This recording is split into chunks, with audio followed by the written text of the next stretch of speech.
اكو رجل راح على شيخ حكيم قال له مولانا انا من تعرفت على زوجتي كنت اشوفها احلى وحده بالعالم، من خطبتها قمت اشوف هوايه مثلها، ومن تزوجتها صار اكو هوايه احلى من عدها، صار عندي اول طفل ثاني طفل صار كل النسوان احلى من زوجتي.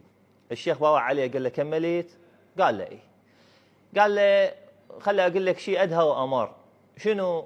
قال له انت اذا زوجت كل نساء العالم، كل نساء العالم تزوجتهن، راح تشوف الكلاب الضاله السائبه احلى من زوجاتك كلهن.